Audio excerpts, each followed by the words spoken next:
Breaking news చూస్తున్నాం. ఇటీవలే BRS ను వీడి కాంగ్రెస్ తీర్థం పుచ్చుకున్నారు కె కేశవరావు. ఆయన తెలంగాణ రాష్ట్ర సలహాదారుగా నియమిస్తూ ఉత్తర్వులు జారీ చేశారు.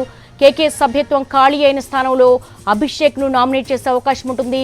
తెలంగాణ ప్రభుత్వ సలహాదారుగా కేకేను నియమిస్తూ ఉత్తర్వులు జారీ అయ్యాయి. ఆయనకు కేబినెట్ హోదా కల్పిస్తూ కూడా ఆయనకు ఉత్తర్వులు జారీ చేశారు. ప్రస్తుతం మనం చూస్తున్నాము, తెలంగాణ ప్రభుత్వ సలహాదారుగా కె కేశవరావు నియమిస్తూ ఉత్తర్వులు జారీ చేశారు. ఆయనకు కేబినెట్ హోదా లభించింది. ఇటీవలే ఆయన బీఆర్ఎస్ ను వీడి కాంగ్రెస్ తీర్థం పుచ్చుకున్నారు, సొంత గూటికి చేరుకున్నారు.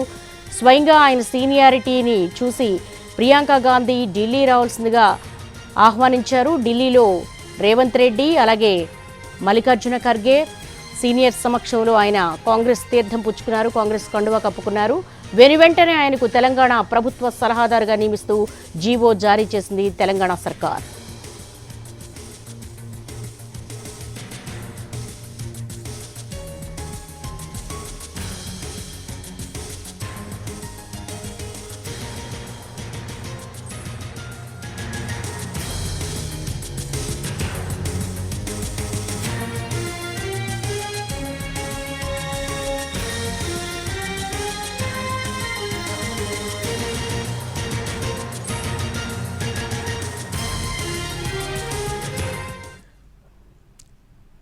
తెలంగాణ రాష్ట్ర సలహాదారుగా కె కేశవరావు నియమిస్తూ జీవో జారీ చేసింది తెలంగాణ సర్కార్. ప్రస్తుతం ఆయనకు కేబినెట్ హోదా కల్పిస్తూ ఉత్తర్వులు జారీ అయ్యాయి. అయితే ఈ నేపథ్యంలో ఆయన రాజ్యసభ సభ్యత్వాన్ని వదులుకున్నట్టుగా తెలుస్తోంది.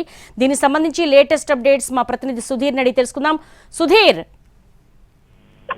తెలంగాణ ప్రభుత్వ సలహాదారుగా కూడా కేకే నియమించింది తెలంగాణ ప్రభుత్వం. ఇటీవల కాలంలో తన రాజ్యసభ సభ్యత్వాన్ని కూడా కేకే రాజీనామా చేశారు. ఇటీవల పార్లమెంట్ సమావేశాల సందర్భంగా కూడా ఆయన ఢిల్లీ వెళ్లి డిప్యూటీ చైర్మన్ ను కలిసి తన రాజీనామాను సమర్పించారు. రాజీనామా కూడా నిన్ననే ఆమోదం అయినట్లు కూడా తెలిసింది. అయితే ఈ నేపథ్యంలోనే తెలంగాణ రాష్ట్ర ప్రభుత్వ సలహాదారుగా కూడా కేకేను నియమిస్తూ కాసేపటి క్రితం ఉత్తర్వులు జారీ చేశారు. అయితే తెలంగాణ రాష్ట్ర ప్రభుత్వం ఇప్పటికీ దాదాపుగా 4 నుంచి 5 ప్రభుత్వ సలహాదారుగా నియమించింది. ఈ నేపథ్యంలోనే కె కేశవరావును కూడా ఈ రోజు ప్రభుత్వ సలహాదారుగా నియమించిన పరిస్థితి కనిపిస్తుంది. ఇక మీద ప్రభుత్వ సలహాదారుగా కూడా కేకే కొనసాగనున్నారు.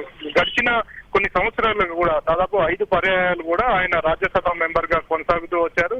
ఇటీవల కాలంలో బీఆర్ఎస్ పార్టీ నుంచి కేకే ఆయన కూతురు గద్వాల విజయలక్ష్మి ప్రస్తుతం జిహెచ్ఎంసీ మేయర్ గా కొనసాగుతున్నారు. ఇద్దరు కూడా టీఆర్ఎస్ పార్టీని వీడి కాంగ్రెస్ పార్టీలో చేయడం జరిగింది.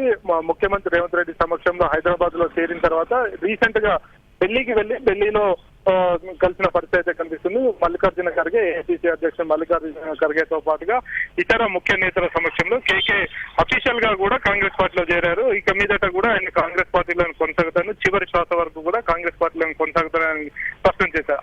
అప్పుడే ముఖ్యమంత్రి రేవంత్ రెడ్డి కూడా ఢిల్లీలో మీడియాతో మాట్లాడుతూ కేకేను తాము గౌరవంగా చూసుకోవాలని చెప్పేసి భావిస్తున్నాము. కాంగ్రెస్ ప్రభుత్వంలో ప్రతి ఒక్కరికి కూడా గౌరవం ఉంటుంది, దాన్ని చేసి చూపిస్తామని చెప్పేసి కూడా ఆయన చెప్పడం జరిగింది.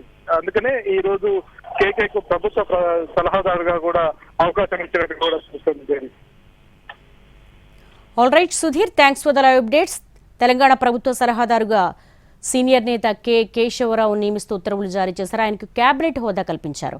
అయితే ఆయన తన రాజ్యసభ స్థానానికి రాజీనామా చేశారు కాబట్టి ఆ స్థానంలో అభిషేక్ మను సింఘ్వీని నామినేట్ చేసే విధంగా ప్రక్రియ మొదలైంది. ప్రస్తుతం బ్రేకింగ్ చూస్తున్నాము. 2 రోజుల క్రితమే బీఆర్ఎస్ను వీడి కాంగ్రెస్ తీర్థం పుచ్చుకున్నారు కేకే.